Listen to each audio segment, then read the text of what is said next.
Okay. Yeah. Tell me about it. Yeah, so this was really interesting for me going through the uh, gifts gone awry and Mm, just seeing. Um, I just saw my grandson written in many of these, and one of my sons, and the one who has significant challenges, he has less gifts that have gone awry. He just really struggles with that impulsiveness. Um, he doesn't have the irritability and the whining and all of that kind of stuff, but that impulsiveness just is such a struggle for him. what Yeah. gift did you see in that? Um, in the impulsiveness, Yeah. yeah, he's full of energy. I Yeah. remember when he was just a little guy, a friend said he was an exuberant bundle of energy. And I've never forgotten that because that was such a positive way to say he's into everything all the time, you know? Right. Yeah. And yes, he lives in the moment. He can set aside being angry with people. Um, Mm, very easily. He doesn't hold grudges. Um, yeah. So there are gifts there.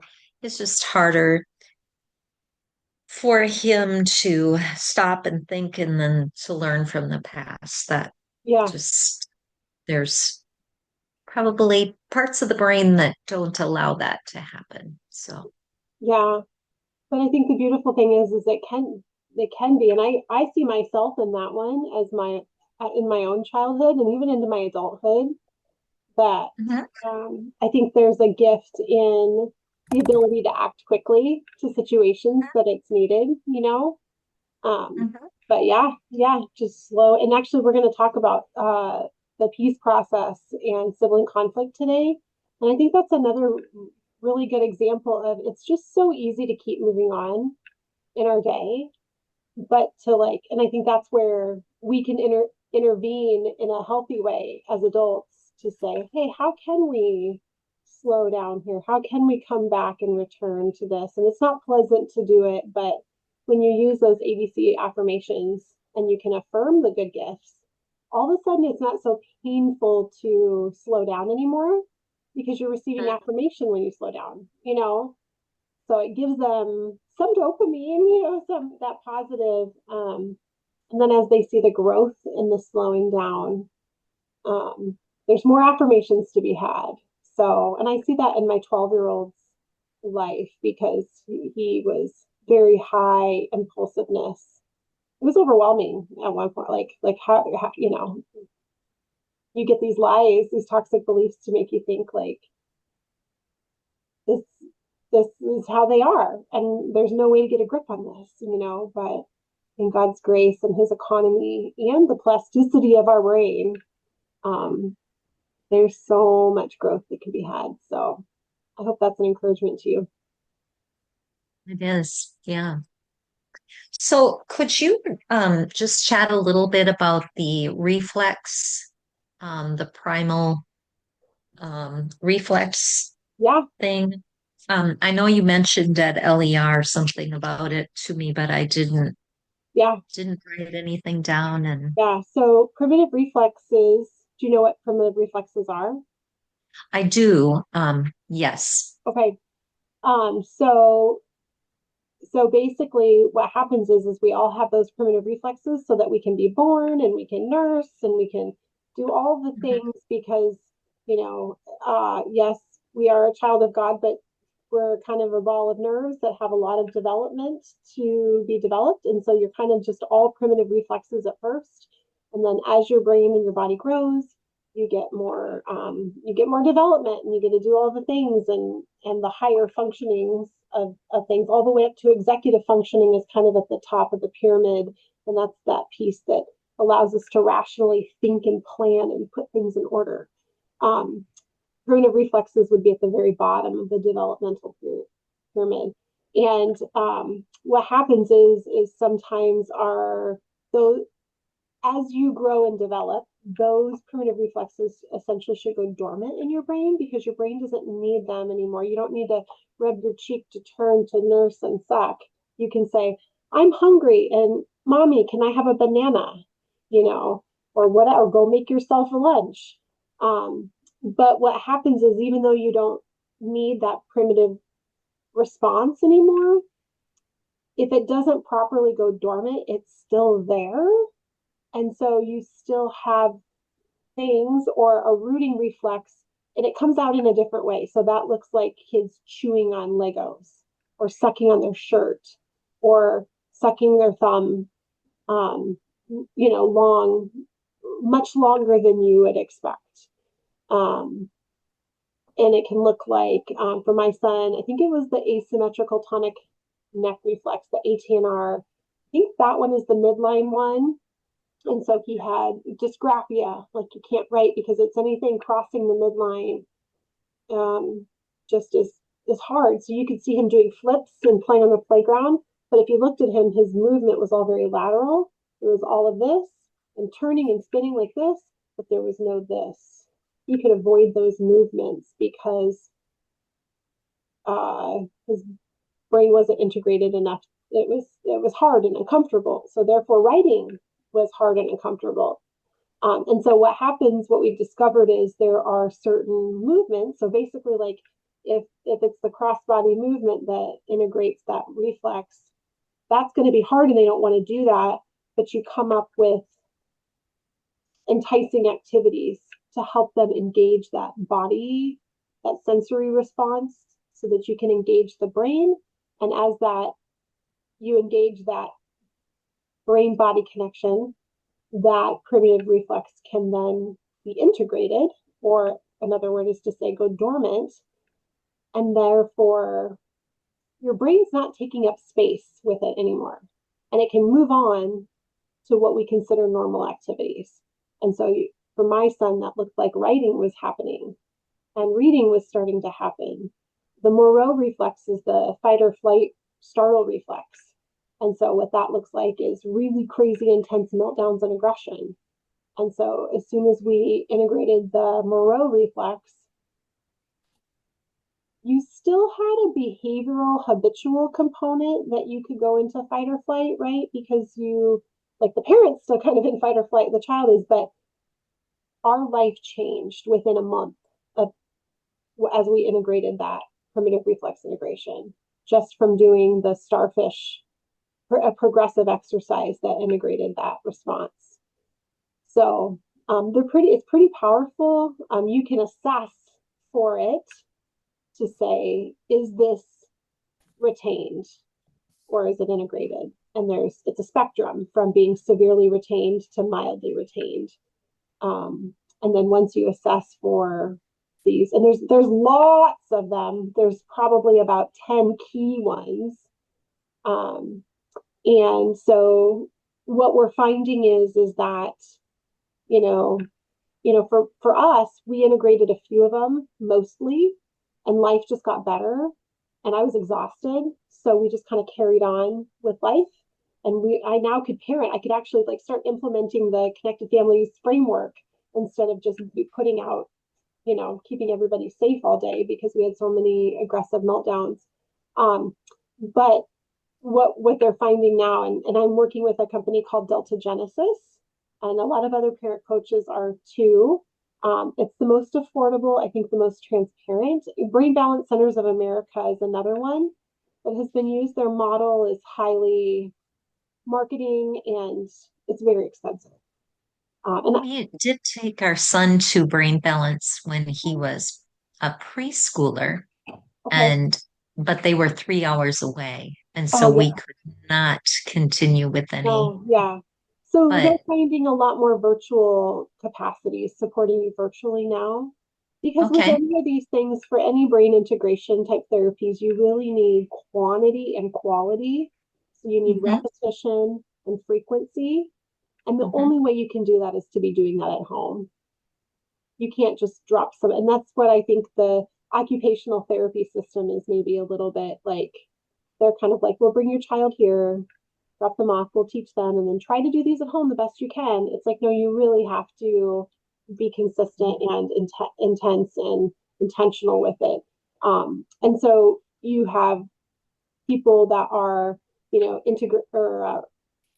integrating the reflexes and seeing autism symptoms go away, dyslexia, and that's where I'm hoping that it'll help my son with his dyslexia, Tourette's, others. I have a mom that's my coach with Delta Genesis, and it basically her son has no more Tourette's syndrome symptoms anymore. And so what they helped me realize, and this is where I'm kind of stepping into new territory with like trying to integrate, like deal with the dyslexia for my kids. But I just kind of had this like, oh, let's integrate these reflexes and get life better. But they're like, you need to integrate all the reflexes all the way. And that's when you see things like autism and Tourette's and severe ADHD and dyslexia retained. So, yeah. Wow. So to do my own search for that, I would look up Delta Genesis. Is Yeah. that what Yep. you would Yep. suggest? Yeah. And you can call them and you'll probably talk to Candace and you can tell Candace that Amy sent you and she's a believer and has an amazing story with her son's healing process and her daughter's healing process. And that would be a company too. And they have a sliding fee scale too. So depending on your income, it'll depend on what it costs. And we got a pretty good scholarship. So that was really encouraging to make it affordable. Yeah. Yeah. You can also look up reflex integration through play.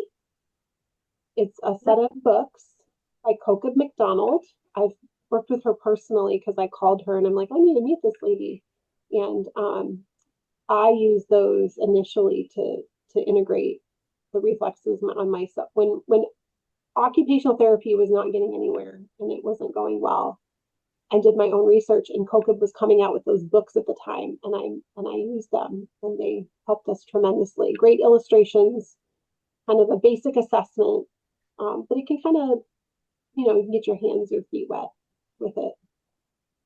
Okay. And what was it? Reflex? Yeah, What did you say? RITP, reflex integration through play. And so that would be for a Okay. younger student, Yeah. very playful. So we did a lot of that. Hi, Okay. ladies. Hello. You guys have anything else you wanted to bring up and chat about early? I guess it's time to start, but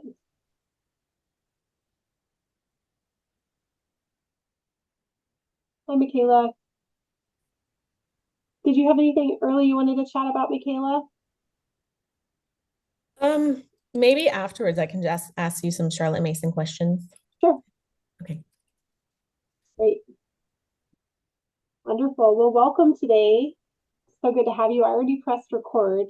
Krista, Krista, yeah, is having to join us by recording only, asked if I'd record the earlier conversation. So started that, but I just would love to hear kind of how you guys give me an update of your week. I know we talked a lot about the ABC of affirmations last week and gifts gone awry and engaging your child in problem solving. And whether it's one of those things or another like success, I'd love to hear like what has gone well for you. So I pulled out my trusty tattoo markers for myself because after last week's session, I realized that I am really bad at noticing. And Charlotte Mason talks about us growing in our own habits, our habits towards smooth and easy days. And so I was like, I think I need to develop the habit of observation, like as a habit. And so I made myself a tattoo for the week, put it on every day. And I did ABC affirmations all the time. Like it was so good. And it really did help kind of change some of the tones that we had been operating in, just like general undertones of conversation. I'm not sure whether it was because my eyes were working on trying to find other things or because they were responding to affirmation. Oh, she froze. It's a great look she froze with, though. She did. There you are. Oh, You came now back. you're back. I know. You guys are all frozen. Oh. Oh, man. Okay, good. Sorry. I think that's great. I think that's another example too of like when we're thinking, right? We're actively thinking about what's coming out of our mouth and how we're interacting with our kids. All of a sudden, it's going in a better direction, right? Hmm. Who else would For like to sure. share what's gone well? The, the only thing I can think of right now is that thing that we sort of were talking about, I guess last week or the week before, to ask questions that they will, like, kind of empathetic, understanding questions that they will answer yes to. Mhm. And so there was a situation. Now I cannot remember what the situation was, but I think my daughter, not my sister, gosh, my daughter wanted to go with some like either my husband or my husband and her brother, so something like she wanted to go with them. But she needed to stay home and like finish school or something like that. So she was staying home with me, and she's 8. And I was like, "You seem really sad." And she was like, "Yeah." I was like, "You wanted to go with them?" And she was like, "Yeah." And I asked her something else. And then I wasn't sure what to do after that, but I just was like, "Can I give you a hug?" She was like, "Yeah." And so I was just like, I don't know what to do next, but I gave her a hug. So it did seem to help. Um, and so I've been trying to like think of those. And I did listen to the podcast, the ABC Affirmations podcast, and actually shared it with a couple of chaplain clients. And so I'm a corporate chaplain. And so I've actually shared it already. And I listened to it and it was really helpful. Um, but I don't know, I don't think I've really completely used it yet. Like I can't think of a time. So, but I feel like I need to sit down and sort of think more. Like what's a character quality I can call out here?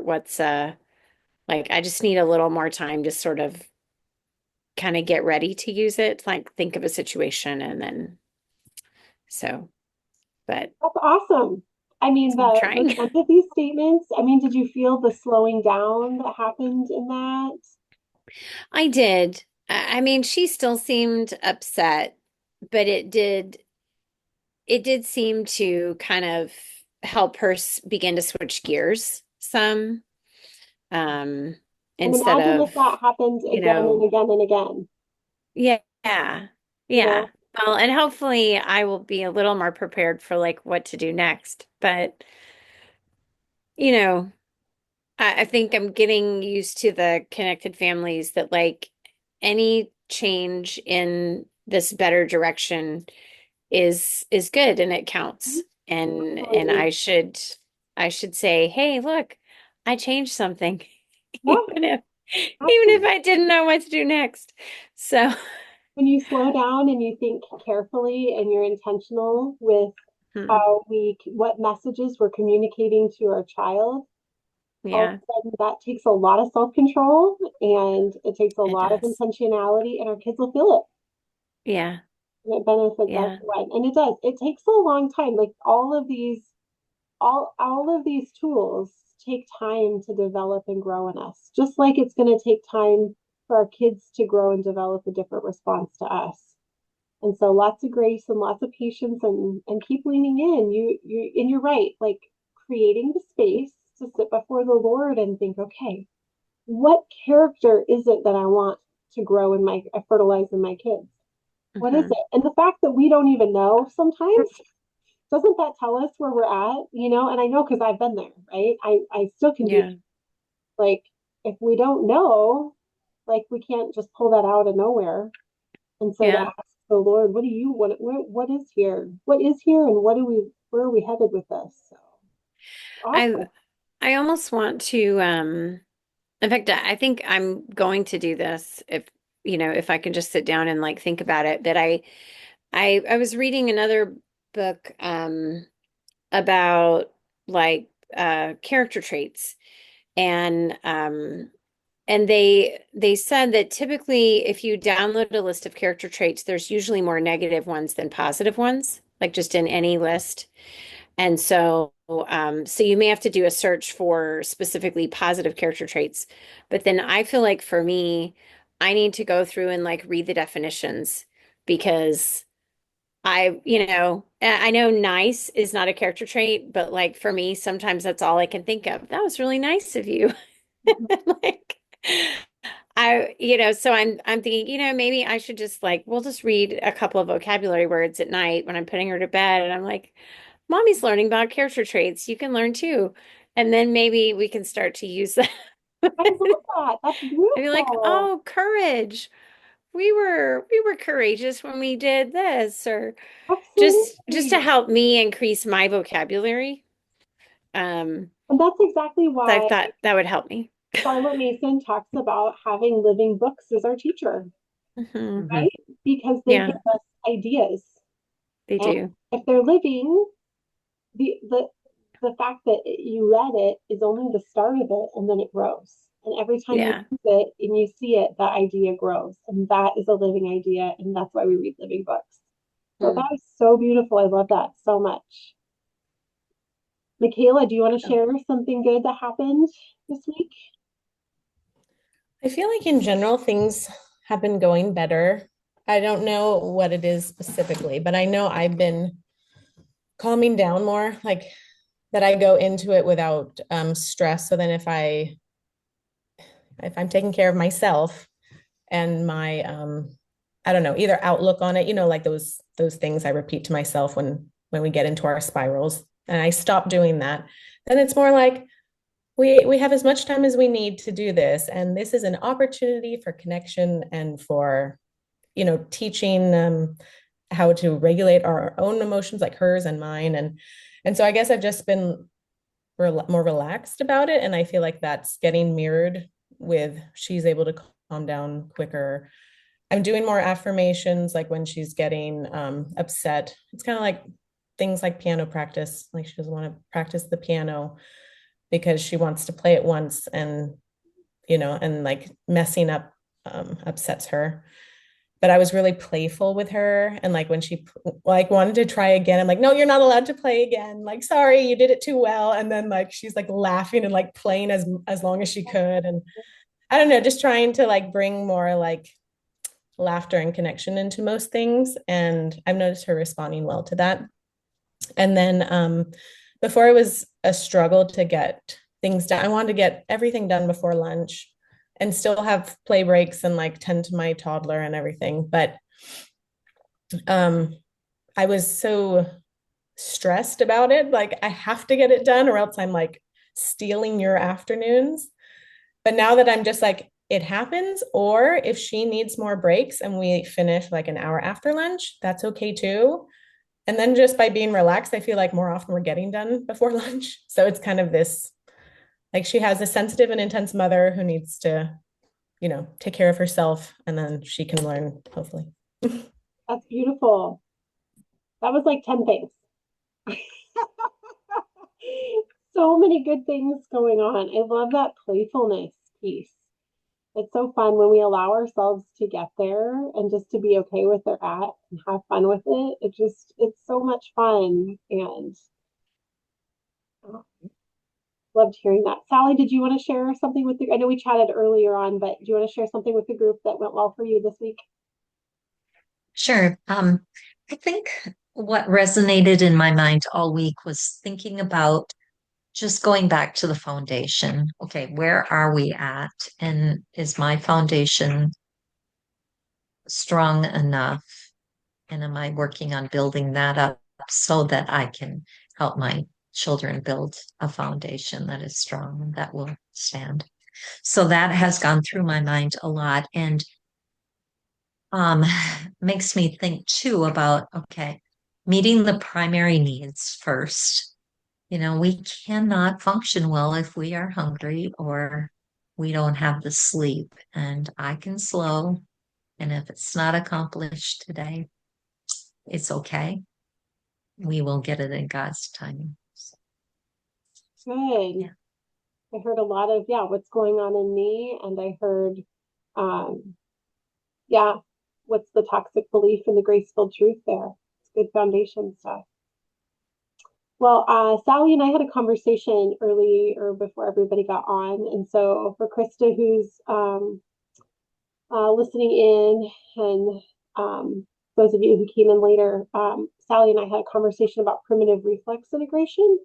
And I'm a big advocate of primitive reflex integration. And so without taking more time here, if you wanted to peek in at the recording and hear about that, you could do that. So if you have a sensitive and intense child, someone who's highly reactive or learning challenges, autism, aggression, that is something that you might want to just, see, peek in, listen in, and see if that, if the Lord, perks any interest in you in that. There's also a podcast that I did with Lynn and Courtney Dewey about primitive reflex integration. That's just kind of the tip of the iceberg information again. So feel free to check into that if that's something you're interested in. So I'm going to pray for us, and then we'll start on page 33 in the workbook. Heather, were you saying, did you have something? I just was going to ask, the podcast, is there like a title or a date just so we could look it up if we wanted? I could look it up on my phone. I'd have to look it up. But I think if you just searched, you can search my name and Connected Families on the podcast app or Primitive Reflex Integration. Either way, it would come up. Okay. If I Thank you. remember, I can follow up in the email with it, with like the podcast number, but I don't remember it off the top of my head. Okay. Thank you. Yeah. I'll pray for us. Actually, would someone else like to pray us in? Could somebody else pray us in? All right. Thanks, Heather. Does anyone else want to? I hate to. Go ahead. All right. Well, Lord Jesus, we just thank you for the day. Thank you for bringing us here, and even for those who are not able to join us, Lord, we just thank you for the encouragement of being able to talk to other moms, and we're also wanting to go on the same journey and see what this looks like in our own homes. And so we just pray you'd speak through Amy and through the literature and the workbook, and just pray that you continue working in each of us, helping us to be the moms that you want us to be. In Jesus' name, amen. Amen. All right. So our opening verse here is, "For we are God's handiwork, created in Christ Jesus to do good works, which God prepared." Oh, podcast 2222. Thanks, Brittany. Sorry, that was highly distracting. Shiny object. And what page are you on? I'm on Sorry. page 33. My workbook. So, sorry, no, I'm like, that verse sounds really familiar. That's session 3. Sorry. I looked back at something as one of you were talking, and then I just started going forward. I'm on page 47. There we go. You are responsible for your actions, session 4. So our key verse, this sounds better. Galatians 6:1. We'd already done the other one. Brothers and sisters, if someone is caught in a sin, you who live by the Spirit should restore that person gently. But watch yourselves, or you also may be tempted. In Galatians 6:7, do not be deceived. God cannot be mocked. A man reaps what he sows, right? What we put in is what we get out. And we're going to look at that principle today because effective discipline puts responsibility on the child to right their wrongs. And so if we often think about this punishment model that we tend to fall prey to, that's very typical, let me make your life as difficult as possible so that you can get the hint that what you're doing is not okay. And if I make your life miserable, and I actually had a Charlotte Mason mom in my life, older mom in my life, basically tell me this, like, if you make their life as miserable as possible, they'll get the hint. And I remember it being in my heart, like, ooh, I remember thinking, like, I'm doing that right now, and it's ugly. You know? And that was pre-connected families for me. I remember thinking, like, that doesn't feel right, you know?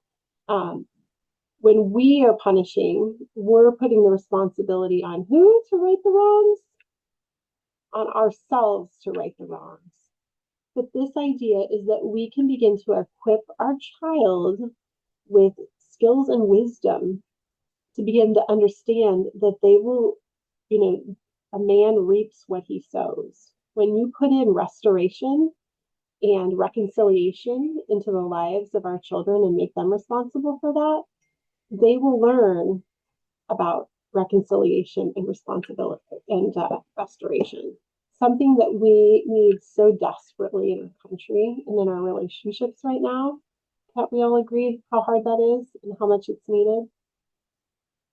So we talked in the first two sessions about foundation and connection. You're safe with me, you're loved no matter what. Those were the messages of, anybody remember what we call those two messages? The messages of grace. Yes. Yep, and it always starts with those messages of grace. That grace has got to be in place before we can hear what's next. And so then we move on to these messages of accountability, coach and correct. You're called and capable. I can affirm what is good in you and help you grow in skills. And you're responsible for your actions. I'm going to help you through the process of what you need to do for reconciliation and restoration. And so I think what we find a lot of times is, especially with the younger children, we're working in the lower part of the framework. A lot of times we're going to have to spend time in the foundation and the connection. That's really on us. Okay. When we get to coach and correct, now we've established those things in us.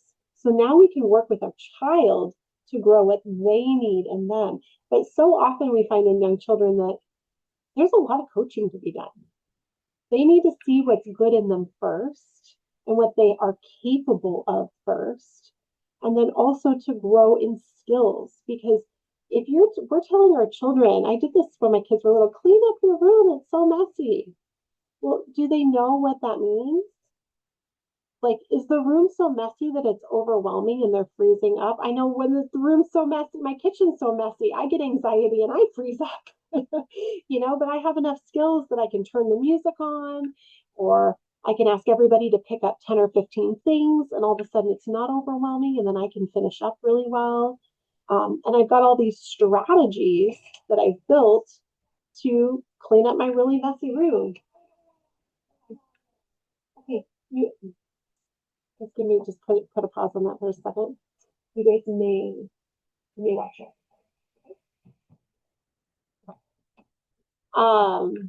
They finished their audiobook. Let's see, where was I? What did I just say? Sorry for the interruption. You said we'll have to focus on the skills and the strategies. Oh, We're yeah. kind of camping on the bottom. Yeah. So once you're getting to the point where we're teaching those skills, what does it mean for you to clean your room, right? And so those are thinking about these guiding questions, helps us think about, like, what am I trying to coach, but what am I trying to correct? what can I, so in that gray box with the orange questions, what can I do to help my child develop wisdom about the natural impact of their actions? How can I help my child learn the value to value restoration and reconciled relationships?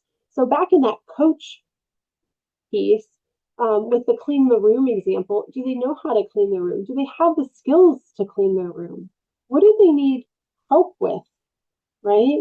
How can we break that down? I know so often I often cleaned their room with them, or I broke it down into pieces and I gave them options. I'm like, would you like to put away the books, or would you like to pick up the trash? You know, would you pick up 10 things on this side? I mean, you guys have all done these things. But then when they are capable of it, right, they have shown again and again and again that they have that skill. At some point, there's a place where we just need to hold them accountable to the skills that they have. And that's where habit formation really happens, right? Charlotte Mason has a really great quote about how when you think you have that habit in place, that's when you need to beware, because that's when backsliding happens, basically, is what she says. And so what can I do to help my child develop wisdom about the natural impact of their actions, and how can we value restoration and reconciliation in relationships? So if you turn the page to page 48, we're going to look really quickly at the anger conflict spectrum. Children need our mentoring to learn conflict resolution. It doesn't come naturally, right? Like, from the earliest point when I remember when my daughter, when she was like 2 and we had a play date, and she just walked over to the other little toddler and just like hit them on the head. And I was just like, where did that come from? You've never even seen a show. Like, how can this be possible? That it's just in us, right? And so from a very early age, we all need conflict resolution skills and like how to interact with other people. So if you look at that anger conflict spectrum, kind of those colored arrows, basically all of us, like when you're a child and you don't get what you want or something doesn't go your way, we all kind of hit, kick, scream, and bite, right? That's just kind of like, it's shocking, when we're a first time mom that happens, but we know quickly like that's in all of us. But as we mature and develop, what happens is we tend to move to the left or to the right. And if you move to the left, the aggression subsides, but it becomes like a more indirect, covert anger, and even like silent resentment or depression or anger that's turned inward, kind of a deeper bitterness can set in. And I think that's kind of where we go passive aggressive a lot of times, or we can move to the right. And that's more ideal. We can be a little bit more direct. We can be respectful and assertive. But ultimately, like in God's kingdom, we want to be restorative, and we want to have problem solving and reconciliation skills. So if you want to take just a minute, like, where would you say your family landed? What type of anger and conflict skills came out in your own family's experience when you were growing up? So if you were to, there's a little gray box down there that says conflict is, what words would you put in there?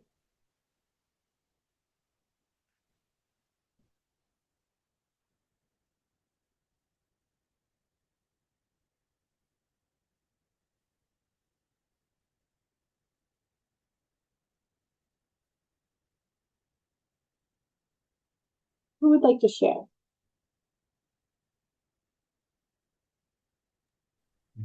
The first thing that came to mind for me was conflict is never finished. So what does that mean? You want to say a little bit more what that means?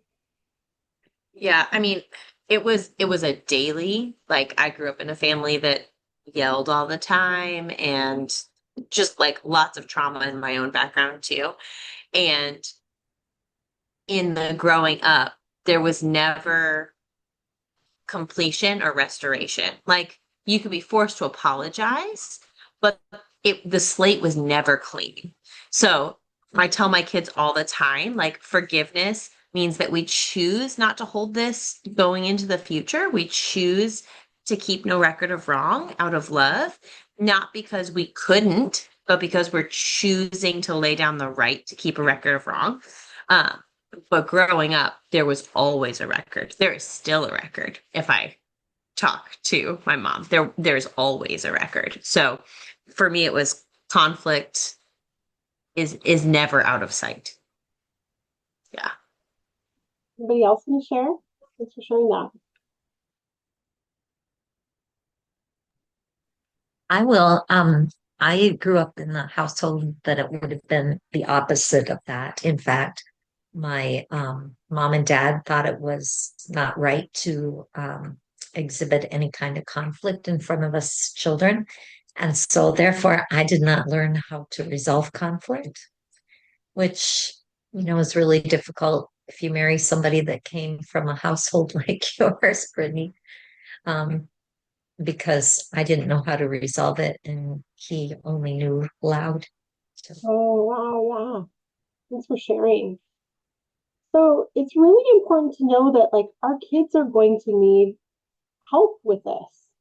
And we're going to want to help them grow towards more constructive ways to express their anger. And so you could just take a minute and you could think about where is each of your children, or maybe one child in particular, where are they on this spectrum, right? Different people can kind of, exhibit different things. And then what needs to happen is when that conflict happens, basically I love the phrase build space, right? That's what we need to do to work on our foundation. We need to build space so we can sit with Jesus and think about the things that we need, what's going on in me.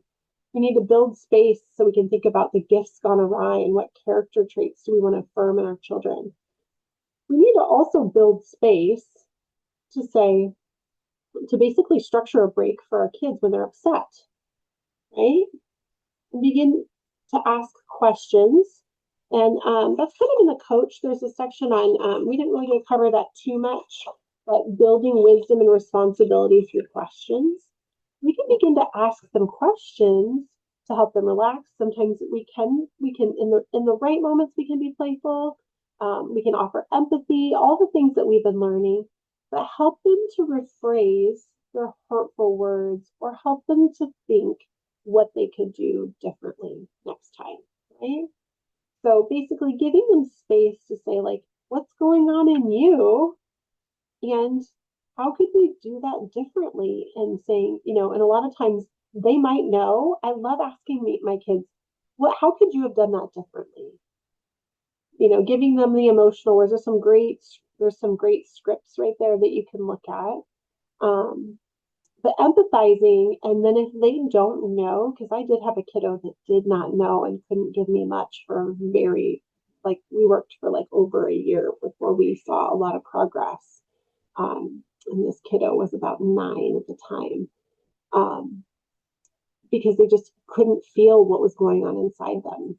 But it came, but basically giving them ideas is what it came down to. Do you think you could try this? What if you said this? Do you think this would help? Right? And so giving them some skills and wisdom that they can grow in for conflict resolution skills. And then affirm every small step. Every time they do that, right? So you can give them redos. Redos are perfect for this opportunity to try them. Any questions about that? Anger conflict spectrum? Do you think so? The spectrum is written as like a line, but do you think that they actually go through the process, like through that line to restorative, or do you think they kind of sit in one of those places and then learn how to use those skills for restorative? I think anything can happen. I think some kids are just really, they can be more direct and more respectful, and kind, but that can even just doesn't necessarily always get you to problem solving and reconciliation. Like some kids are just respectful and kind, even though the conflict is there, but some kids stay in aggressive, and they can just be hurtful and have a lot of harsh actions that I think anybody can pop around anywhere on that. I don't think like if you're in passive aggressive suppressed anger that you have to move through the aggressive stage. If that's what you were asking. Yeah. No, I think you can skip. Great. So if you turn to page 50, this is just our simple peace process. And there is a sibling conflict course. I think maybe one of you guys have taken it at least. Did you? Yeah. How'd that go for you, Brittany? Was that helpful? It was very helpful, and we use it all the time. Awesome. The hardest part is Lynn says that the piece that is absolutely insurmountable, like in terms of progress, is celebration. Yep. And we have the hardest time coming up with good celebrations like that. I mean, this week we used the peace process for my 12-year-olds who were having a fight with each other. And they worked through the process. And at the end, I was like, so how do you want to celebrate? And I'm like, I don't know. Like, I got the preteen shrug, And I was like, would you like to high five? No. Would you like to handshake? No. Would you like to build a human pyramid with your 3-year-old brother on top? And they were like, yes, let's celebrate like that. So, but that's the hardest part for me is the celebration. Yeah, that's so great. That's so great. And yeah, we can talk about that more in just a second. But yeah, so it's just the calm down. It's that building space. Stop, take a breath, take a breathe, calm your bodies. A lot of times when you've got kids that are fighting, it's separate.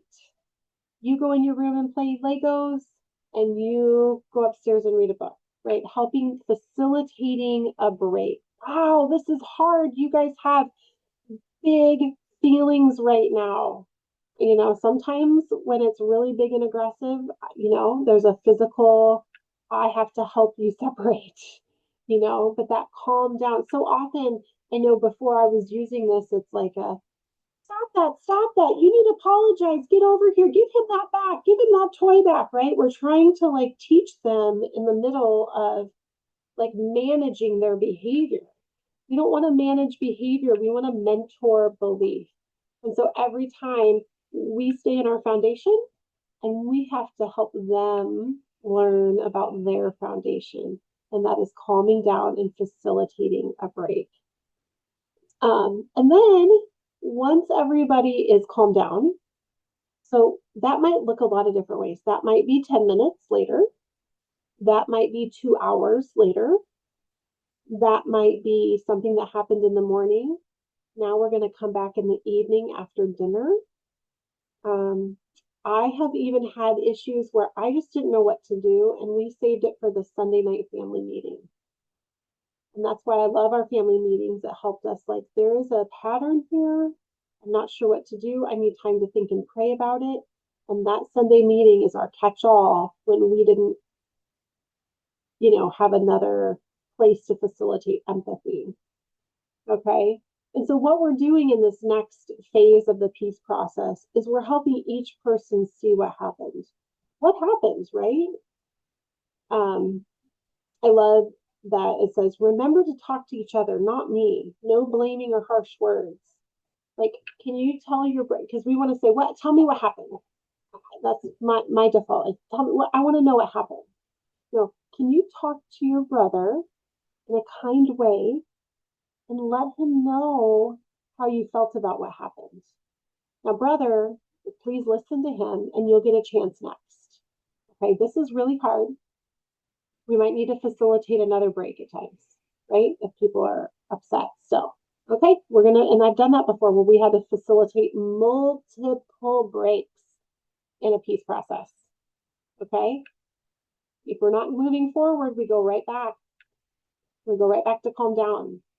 And I think the stick-to-itiveness is the important part. Now, there's been some times where we kind of had to abandon the process for the sake of self-preservation. That happens at times.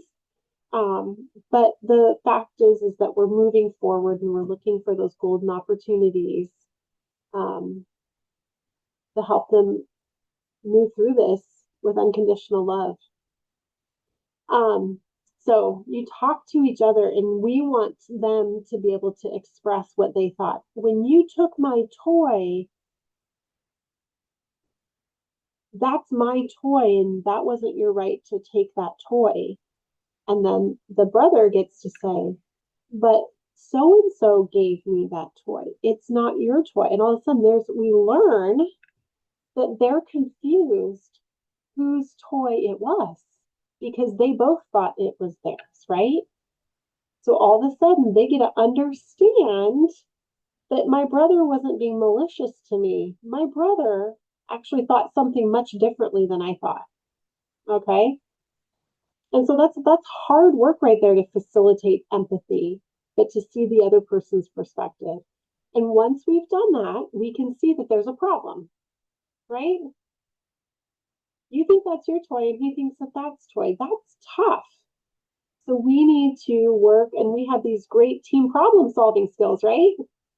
That we learned in the last part of the framework. So I love the scripts in there. It says, if you could do it all over again, is there anything you'd do differently?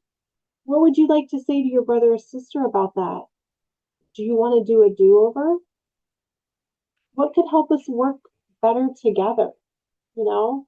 And basically, you need to go through a problem solving process. And then there's that fourth step. So that is hard. Sometimes there's things that you're just going to have to give people ideas. Some things are just, and we know that, right, as adults. Sometimes there's no good solution, you know? But that's like negotiation skills. Those are all really important life skills. And it's hard, but God has grace for us in it. And then there's that last step, celebrate. Now, Brittany left, but I was going to say, there's a lot of different ways to celebrate. And it could be, hey, let's all go have a chocolate milk together. Or we've totally gone out for ice cream after a big thing. But it doesn't always have to be food. A lot of times it's just, I'm going to run over and hug everybody. Like mom's just going to do it. Mom's going to celebrate because I'm happy, right? I'm going to just rough you up a little bit because and be silly. Or we're going to go out and play, go jump on the trampoline together now. That was probably one of my favorites. Like, okay, we worked through this really hard thing. Let's just go outside and play. And then we give them connection time, and connection time becomes the reward. What are some thoughts about this? Brittany, I just talked about other ways to celebrate. You'll have to go listen to the recording. That's fine. I'll go back and listen. Sorry, we had a issue downstairs. Fine. I just wanted to let you know. What are your thoughts, questions about this, or other ideas that might have sparked that get you excited to try it?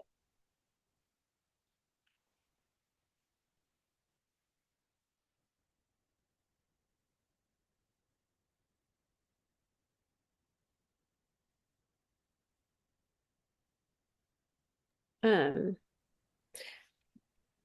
I guess one thing I'm sort of beginning to get some ideas, but like how to introduce this to my kids because I have two adult children and an 8-year-old.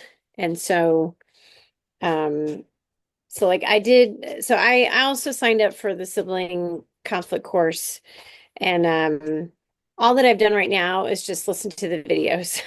And then I'm going to go back through and go slower. Um, and I love it. Like I was not sure whether to do it or not because I only have one young child, but I'm really glad I did. I like there were so many parts of the course that I was just like so wonderful. Like I would tell everyone, even if you don't have children, if you are part of a family, like it's great stuff. Um, but like this page, I've printed that out and I have thought, do I hand this to my adult children? You know, what will they like? Can they just work with it?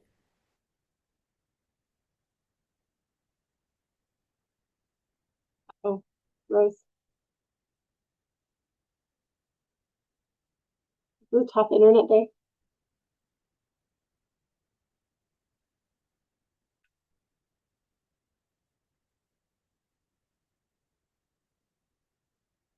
Somebody else want to share? I'm sorry, Heather, if you can hear us, you're froze.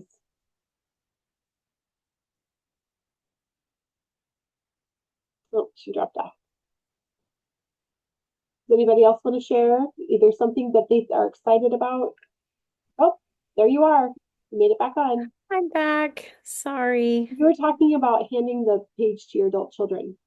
Yeah, I guess I'm just trying to figure out like what will this look like and how to talk to my kids about this. Because even the illustrations and stuff seem like they're kind of aimed at younger kids, but like, you know, it's there's weird dynamics in my family between my adult children and my 8-year-old. And so if I feel like I can't quite figure out how to talk about this with them. So, Yeah. I think that I think that this is a good example of more is caught than taught. of I think what? that more is caught than taught. Meaning like I think that you can walk them through this, right? So this page would be more for you than it would be for them. Okay. So when your adult children, do you want to give a scenario that we can kind of work with a little bit? Would it be with each other? Would it be a conflict with each other or with your younger one? They do. I think my younger one, Reagan, she really wants more connection with both of her older siblings. And my son plays with her well, but he will also just say, "No, I don't want to play right now," at times. And so when they do play, I feel like she hits him more. And so I feel like she's yearning for some kind of connection, but just is not like hitting is not the right way to do it. So I'm trying to figure out how to talk to her. And then my older daughter, works and goes to school and she's busy. And when she gets home, she's tired. And she also deals with anxiety. So Reagan wants to snuggle and be close to her. And my daughter, like, nearly goes into a panic, my older daughter, when her younger sister is like wanting to snuggle. She's like, okay, I need a little space, I need a little space. And like, I can see her, like, she is struggling to breathe, she is panicking, and her younger sister just wants to hug her. And so, Yeah, I think Reagan gets hurt a lot, I think, from that. And I'm yeah. trying to figure out.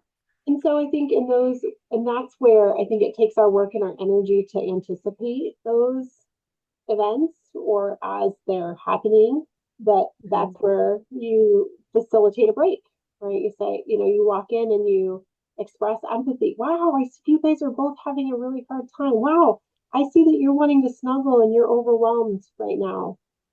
How about you go, read your book or work on your homework, and why don't you come snuggle with mom for a minute? And that's where we sometimes have to exert our extra or do the other thing or whatever. Mhm. But I think that I've seen this before. I'd like us to come back together in a little bit, but let's just start with the break. So you actively facilitate that break. And then when you see an opportunity, and I think to me, that was always the next hardest part when I'm starting a new process and a new idea. I can't forget to come back around. Life can get Yeah. so busy. And that's where if I'm leading this process, I have to be accountable to take that next step. Once you take that Yeah. second step, usually you can get to the third and the fourth, but it's that calm down. Calm down is hard. You know what? Celebrate, calm down. And I think that's important. Don't get stuck on doing the whole thing if it's hard, right? If just facilitating a break with empathy is a big deal, do that and celebrate. And when that is something that happens more easily, then you can come back and start the next process and understand each other. Say, hey, you know what? Let's get a snack. Maybe you make a bowl of strawberries, make something delightful that will be enticing and have everybody feel welcome and say, hey, I noticed you love to, snuggle with your sister, and I noticed you're overwhelmed. Like, again, like there's some great scripts in there for number two, but just having them each state what their intentions were in that situation, right? Mhm.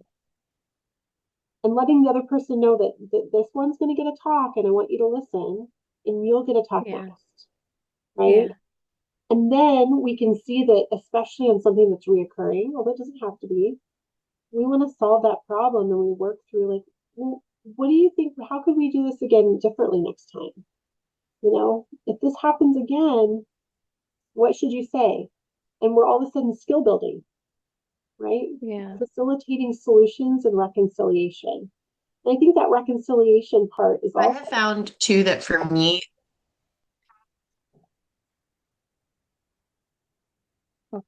try again.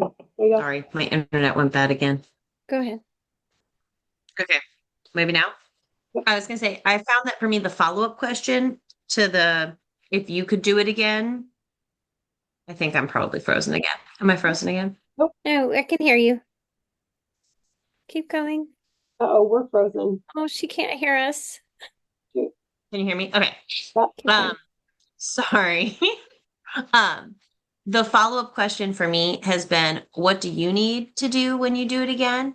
But then what kind of help would you like from me if I see this again? And it gives me permission to say what they want me to say. Like if one of my older kids just needs me to like wink at him and be like, this is one of those times.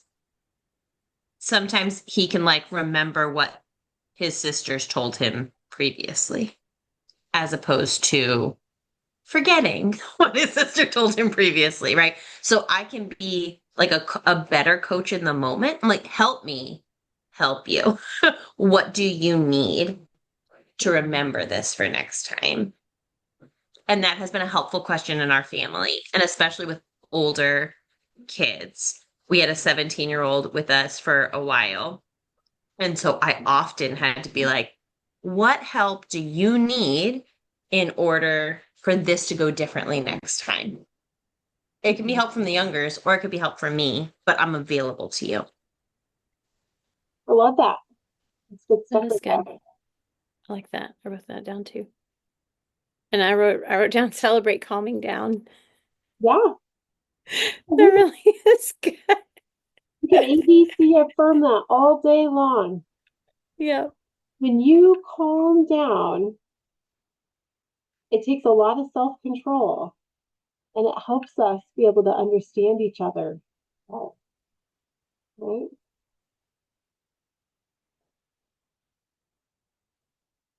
But there is that in that solve, I kind of didn't really, but that's our opportunity for reconciliation, for them to say, yeah, like, oh, I'm sorry that I did that or whatever, like to make it right, you know, and that's what we're really going to kind of talk about next. So if you turn to page 52, we start talking about like typical consequences. You know, there's a misbehavior and we punish it, focused on consequences, whether it's spanking, forced apology, timeout, get sent to your room, you lose your favorite toy, you lose screen time, you lose your phone, you're grounded, you name it, right? But restoration focused consequences look a little differently, and that's on page 53. So the misbehavior happens. We want to focus on a natural impact, okay? So if you are, you know, late, you know, or whatever, maybe you're not going to be able to make it on time. Like I'm not going to, you know, or somebody, you know, the schedule gets messed up and you're late. Sometimes just being late and then having to run extra lines at basketball practice is the natural consequence, right? So if you're late and you miss practice, you know, honestly, in high school, I was late getting to the bus, pulled out too fast and ditched my car. Therefore, I missed the bus. Therefore, I couldn't play in the varsity game that night, and I didn't letter my freshman year. If I had played in that game, I would have lettered. Natural consequence. My dad, I guess they've laughed at me ever since, but that's beside the point. My dad, I mean, for all the things that weren't great about my childhood, I don't remember getting in trouble about that because he knew that me missing the bus and me missing the game was a whole heck of a lot more punishment than he could have ever given me, right? So you look for those natural impacts and realize that did its work. But oftentimes, and then they can also work to make it right. I left on time. I started learning that I needed to be careful when I drove out of my gravel driveway so my car doesn't fishtail and go in the ditch, right? And so there's all of a sudden a make it right from the natural impact. But what we know is that sometimes natural impacts are not enough, right? We hit our brother, they are sad. That sadness evoked from my punch isn't enough to make me not want to punch my brother again, right? And gather self-control skills. And so what we find is that a loss of privilege can help the child move towards making it right. And so I think everybody's probably saw this in the workshop or some that we talk about, talking to our kids that we want our relationships to be together like this, but when we hurt one another and we sin, that pushes us away from one another. And is that the relationships that we want to be? Do we want to move further and further and further away from each other? And I quickly share with my kids, they know that I'm not super close with my brothers, and how we kind of fought a lot when we were kids. But we want to be friends and close with our family, and they know that they like the closeness of our family. So when we've hurt and we've sinned and we've pushed ourselves away from another, we have an opportunity to make it right. So restoration focused consequences can look something like, when you've hurt with your words, what can you do to make it right with your words? And if you hurt with your hands, how can you make it right with your hands? And so oftentimes when something's happened, like, my boys will still be out here and somebody doesn't like what somebody did, and one boy jumps on the other one, and all of a sudden a tussle happens, and the next thing I know, somebody's offended. We start the peace process, right? That's the first place. The peace process happens. We got to calm down, right? And when we're ready to come back together, we can understand each other and we can problem solve. But then we're saying, hey, you hurt your brother with your hands. What can you do to make it right? And early on when we started this, and the kids were a little younger, they didn't always know, right? So there was a couple questions that I could ask. I say, well, do you need some ideas? And they're like, yeah, and I'd give them some ideas. And then that kind of got a little old. And then I needed more ideas. And I could say, well, did you ask your brother? Why don't you ask your brother how you can make it right with your hands? And there's a lot of humility that has to happen. How can I make it right? And I have a podcast that I did that I talk about several examples that are really sweet in our family, and even how to the point where they've been able to get to the point where they can make it right on their own. When I just check in with them, hey, I see you guys are upset right now. What's going on? Oh, nothing, Mom. We can work this out. I'm like, okay. I want to see, can you tell me when you make it right? And I do. I have to check in with them. How did you make it right? And they'll let me know. They've had some really, really sweet examples. Any questions about that? Anything that you'd be excited to try, or maybe something that feels hard about trying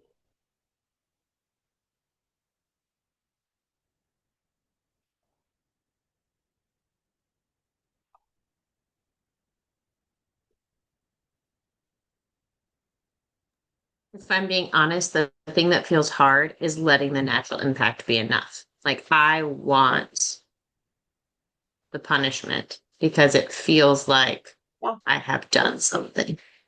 So the hardest part for me is just believing that this is the right way enough to put down my right to punish as your parent. Yeah. I do, but it's hard. That's like the hardest feel like I'm constantly at war within myself. Absolutely. And I think there's also there's a natural impact, but you want the natural impact to lead to them making it right. And so often, especially when they're young, they don't have the skills to know how to make it right. So I feel like there is that place where we can do something and that we're teaching them that reconciliation process, right? Um, but yeah, we so often want to add to it, don't we?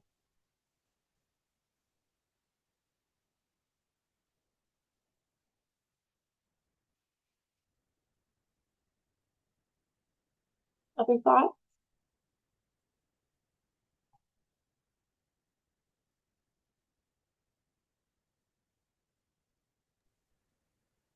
I think, and I haven't used it a whole lot, I guess, with my daughter yet. This is another thing I'm trying to work on, but I like I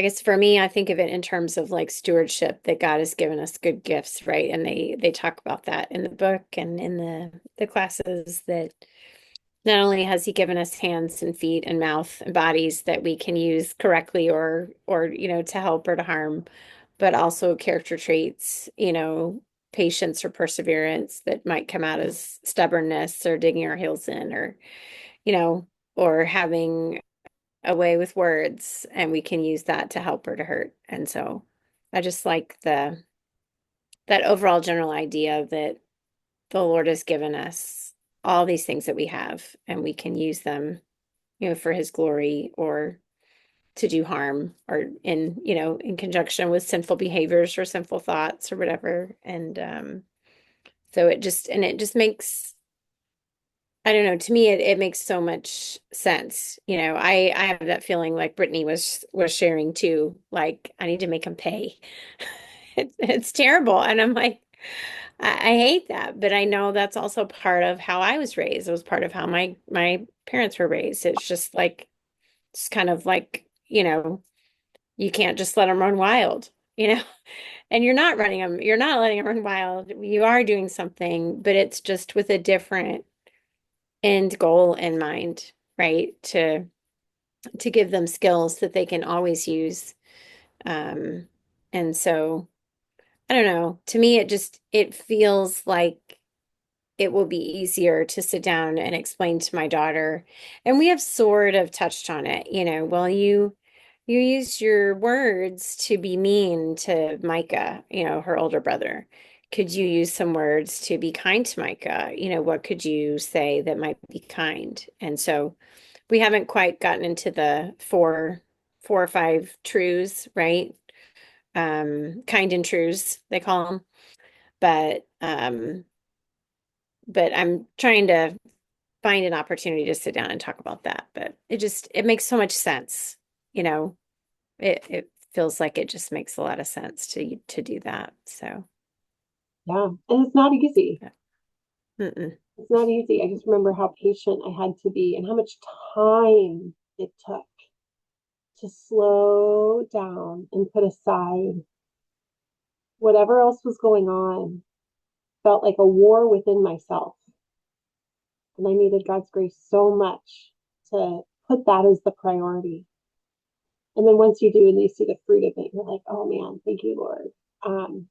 Yeah, as we're all talking about this idea that it's hard to not want to just punish or to, add to the natural impact.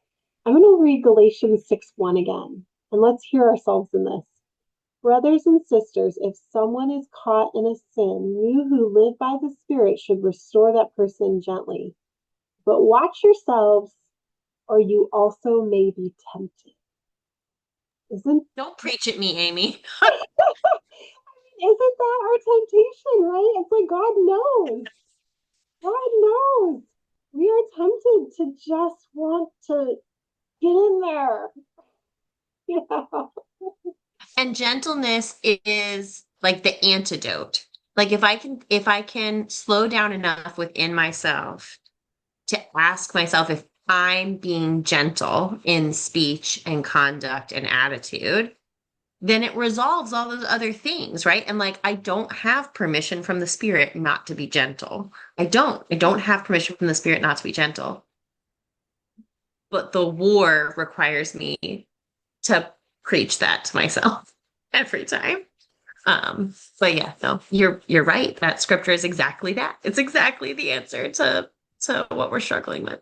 I just love that conversation because it's like I read that verse at the beginning, but then yeah, as we're kind of like pulling it apart, it's like, oh no. Okay, I love that we have time to talk about effective choices and boundaries because I feel like I love this section and I feel like I never get to really give it the time. Because the other stuff is like the bigger picture things. On page 55, it says effective choices and boundaries. The insight is as you build wisdom in your child, you can set firm boundaries, but still communicate I'm for you and not against you. So the tool is, it says effective choices and boundaries, but then a little lower, it's like bolded, and it says, if then, otherwise you choose. Okay. So this is the tool. I think the tool is if then otherwise you choose. And that's what we're saying. So basically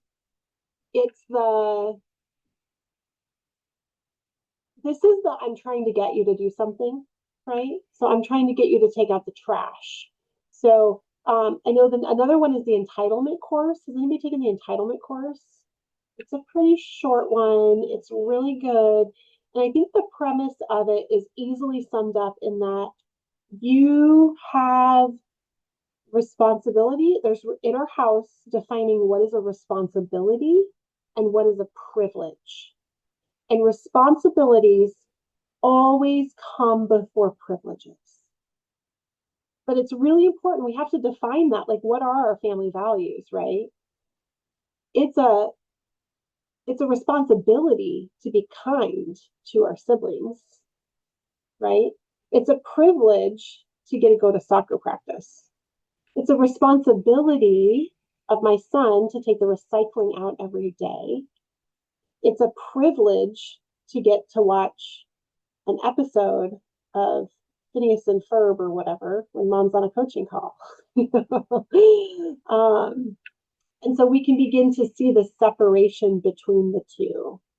And so I think that isn't necessarily in here, but I feel like that layer helps me understand effective choices and boundaries. So here's the thing. So the process for this tool is to just, number one, describe the wise decision and the result in terms of their goals. So it's all about their goals. And then you're going to state, number two, the result of the unwise decision gently with a silver lining. This is so wordy. So the best way to do it is through an example. But 3, it says, give them the space to make the decision independently.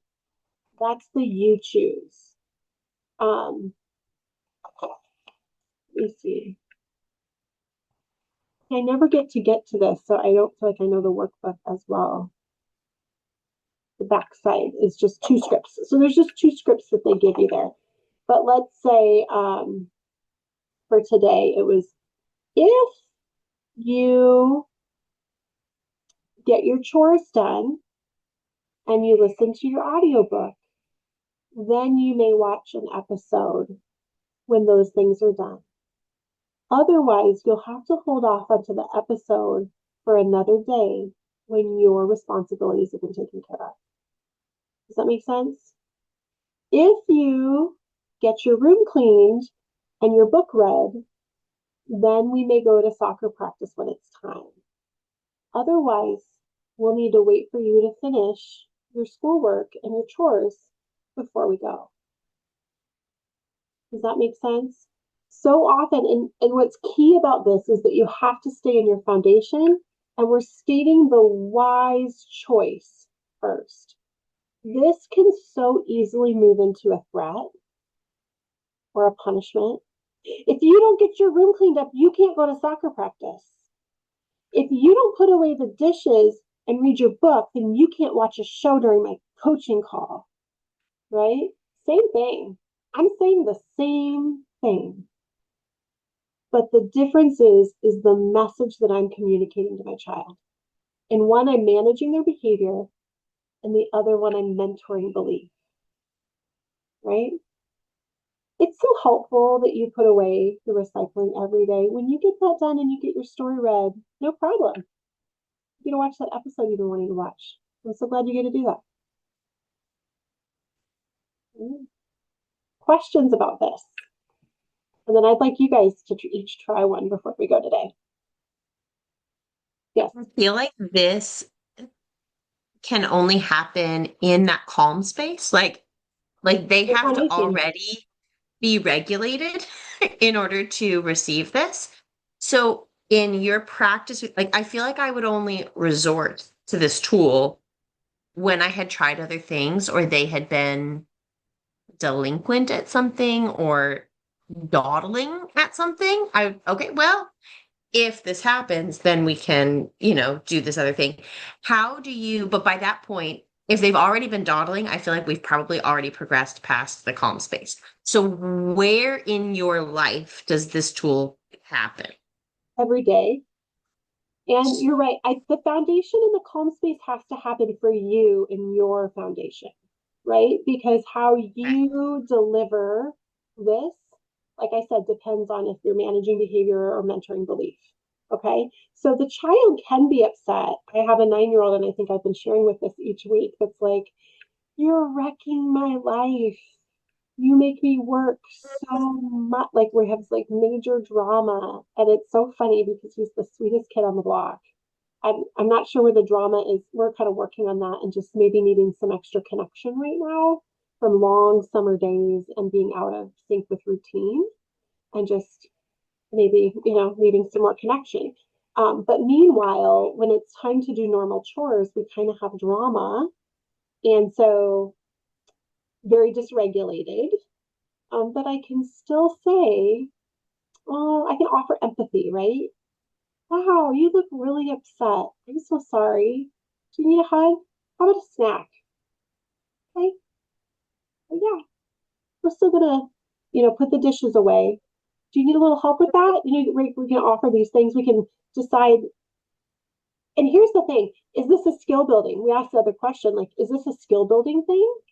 Like, Right. we're going lower, and if they're dysregulated, we may need to go lower in the framework and say, what questions do we need to ask? What skills do they need to build? Do they need affirmation? But sometimes where we're at here is those things have kind of already happened. We know we're capable, and we're at the place where we're holding them accountable. So this is a message of accountability, offering effective choices, and it's a boundary. So I know that we can put away one tray of dishes. Like you can pick the upper tray or the lower tray. Which one do you want to pick? Right? I know you can do it. I know that we have plenty of time. You know that I'll help you if you want, right? So we've got all these layers of support. It's not like I'm giving a huge thing, a new task that's never been done before. So this is total accountability and say, if you put the dishes away and you're all ready for soccer practice and it's time to go, I can't wait to take you to soccer practice. Let's go. I'm not giving the negative, right? I'm giving the affirmative. That's the other key to this. If you make the wise choice, otherwise,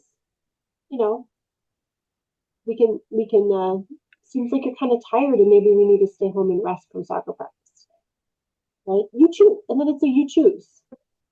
And that's the key too to this one is that and this is the foundation piece for you. What's going on in me?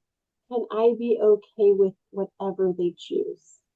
If you cannot, then you've got some foundation work or you need to set a different boundary because you or they or both of you are not ready for that boundary yet. So those are key elements of this. You're setting your child up for success. You're mentoring belief. We want them to have a win. right? And Remember, sorry. So then the follow-up question to that is that I can see lots of places where I think 95% of the time my kids would honor this boundary. Like I really think that like we've built a good foundation. We've been working on this a lot. However, almost all of their privileges are together privileges. I'm not really sure I have that many independent privileges, all the way down to, both of my twins are on the same soccer team, on the same baseball team. All three of my youngers do gymnastics together.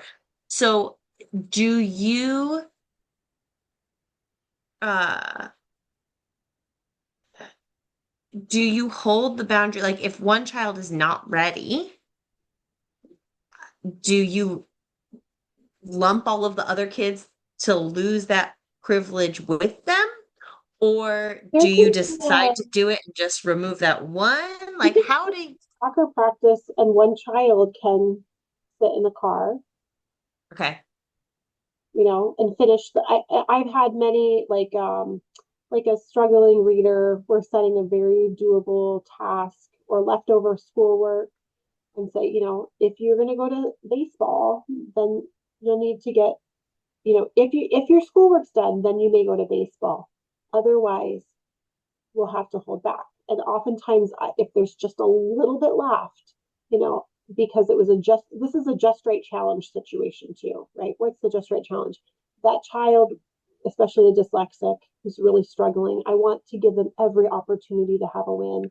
I will let them take that book with them and they can read in the car as an option. And I have sat at a baseball practice with a child who was not going to read. And I decided not to leave. I said, I will sit here because I want you to read and I want you to go to baseball practice. If you finish your schoolwork, then you may go to baseball practice. Otherwise, we need to sit here or go home. And again, that was a just right challenge. That's not a just right challenge for every child. But that was the only time I've really had to do that. Sometimes they're finishing up at the last minute. This year, I know for a fact that won't happen for that child. That child will have to have schoolwork done before we leave. But last year and the year before, that was a just right challenge for that child. Mhm. Does somebody else have a thought? I have a question. Yeah. Since all mine are little, and we don't do screens or anything like that yet, I feel like sometimes the meltdown is over chores, though now that I'm having them work together, then it's helping, or I'll have to help.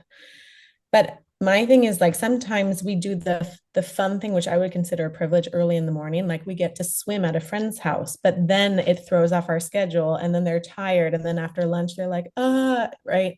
Mm-hmm. When they normally would do their chore. So I feel like, well, I can't take away swimming because we just swim. So would I say, well, then you can, this sounds bad, but like you get an extra chore if you're going to complain about chores because I don't know what to take away because I don't have, like, is that, then I feel like it would be arbitrary of like, I'm going to take away your dolls or I'm going to like take free play time, which I feel like they're little, they need to play, but do you have ideas for that? I do. So a couple things is I've learned to do afternoon chores in the morning. So I just build in that time. And something else that we might have otherwise done in the morning might go so that we can do chores because those chores are so helpful to me. And it's important to help them keep that muscle going of their will to do the chores. So if you do your chores in the morning, then we can go, or you do your afternoon chores, then we can go swimming. And your chores will be all done when you get home. Yay! The other thing that I have done, and I've had to be very careful because it can be a threat really easy, but I say, if you come and do your chore quickly, then that's the only chore you have to do or pick up. Like if you pick up 10 things on the counter, that's all you have to do. But if you delay, then I'm going to have you I'm going to need your help to pick up a little bit more to help you practice. You have to be so careful with that kind of stuff. A lot of times when I do that, like I give them kind of another thing, like another one is like, pick up the entryway. This is one Lynn has in one of her classes, like pick up the entryway because we have guests coming over. Well, you need them to pick that up because people are coming over. And if they don't do it, you have to do it because the people are coming over. So you just pick it up, you let it happen, the people come over, and then in a calm space say, hey, mommy had to pick up the stuff. Do you remember you didn't do what I asked you to? That was mommy's time. I picked up all the things I was going to pick up and I picked up your stuff. So, if you can pick up a couple other things for me, then, we can go do whatever and, we can keep having friends over. Otherwise, I guess it's tricky because I'm trying to keep it all positive, but basically it's like, yeah, you can do something else for me to help me out. So yeah, doing afternoon chores in the morning is one, and kind of giving them an extra chore to kind of make up, or I say to practice that muscle. But here's what happens, especially when they're young, make it really easy. So make it like it's not like I'm giving them too big chore. It's not like I'm trying to punish them, right? You're trying to give them a win, even in this situation. So I'm going to say, I would like you to pick up 10, like maybe there's a whole bunch of napkins all over the table. I'd like you to pick up all the napkins on the table too, please.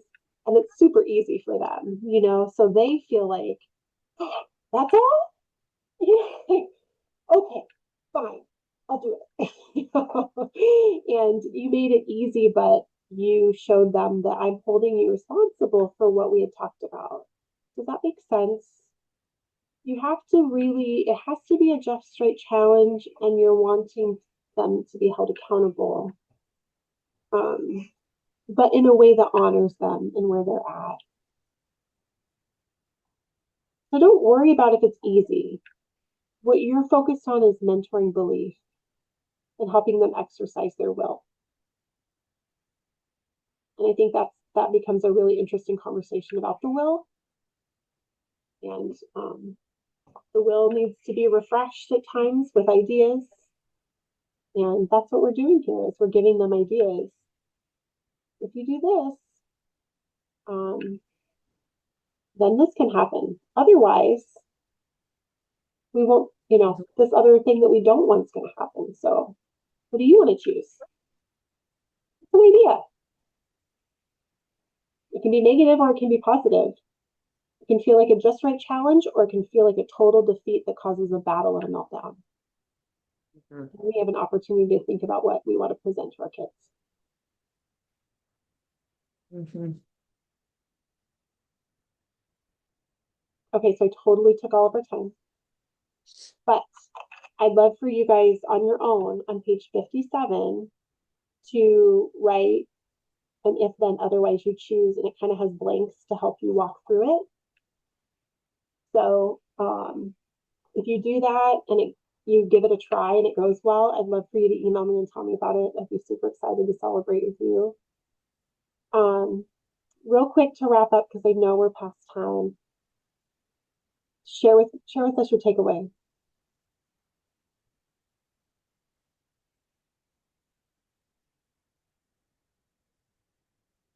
I think, you're talking about takeaway for the 4 weeks together? Yeah. Just for this or session. for this session. For this session. Okay.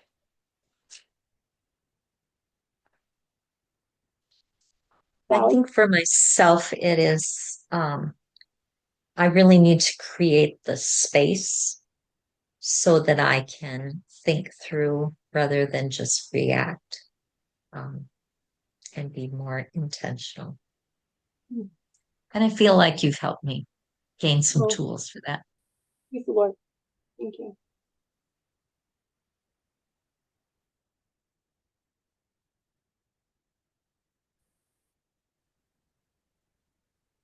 I think for me, the idea of the gentleness, like the thing that convicted my heart was I need to memorize that verse. Like I need to memorize it. I need to commit it to like the active work of the moment to let the Holy Spirit speak in that.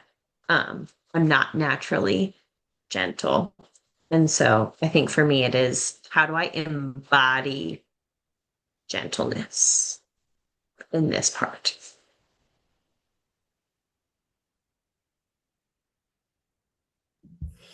I'm realizing that I need to do more teaching of these skills and habit training, and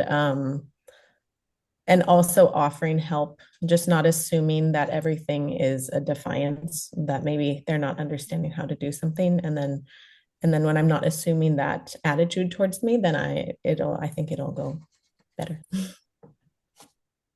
Mhm.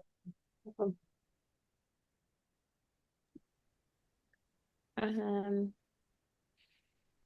gosh, I think um,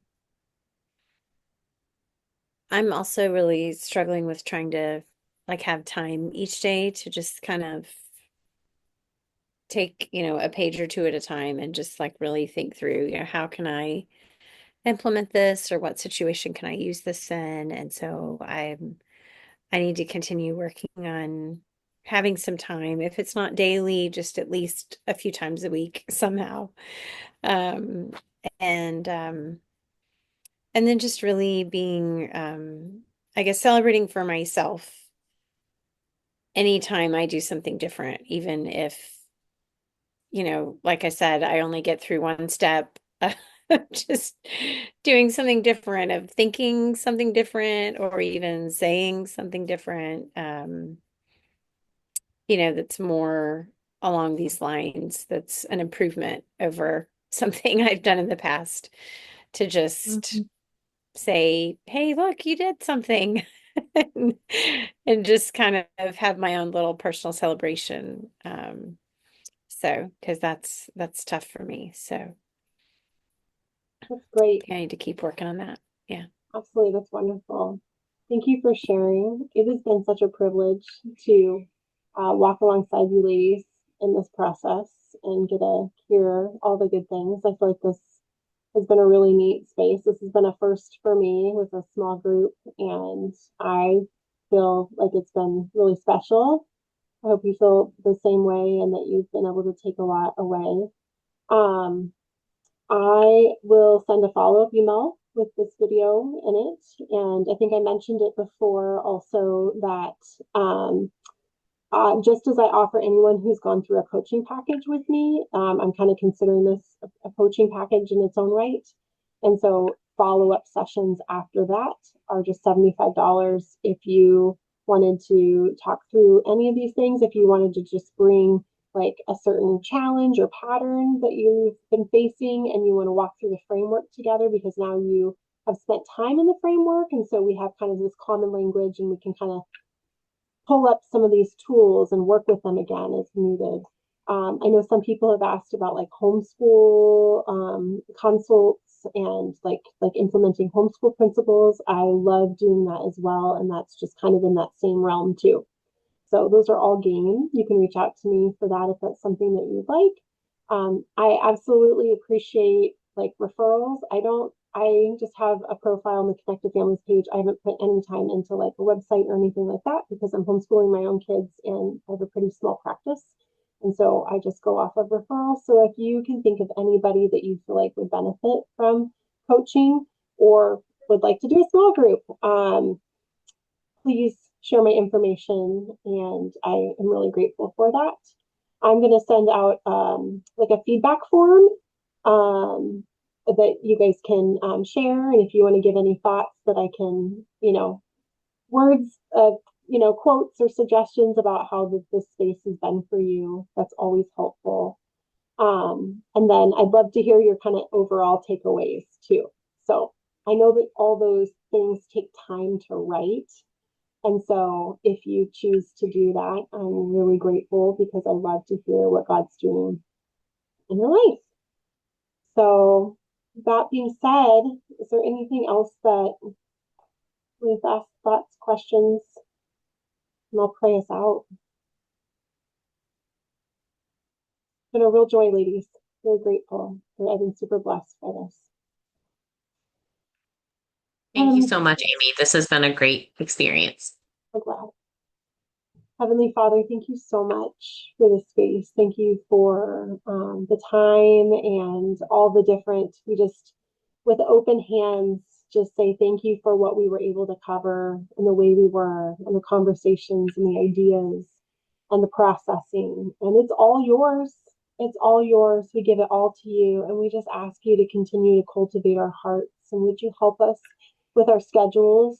Would you help us to pull back until there's nothing but peace and give us the space and just bring to mind the things that you need to work in our hearts and in our homes. And so we're fully dependent on you and ask you to be the lamp that lights our way. In Jesus' precious name we pray. Amen. All right, ladies. I wish that I was going to see you again next week, but maybe I'll see some of you again in the not too distant future. All right. Awesome. Thank you, Amy. Bye-bye. Bye-bye. Bye.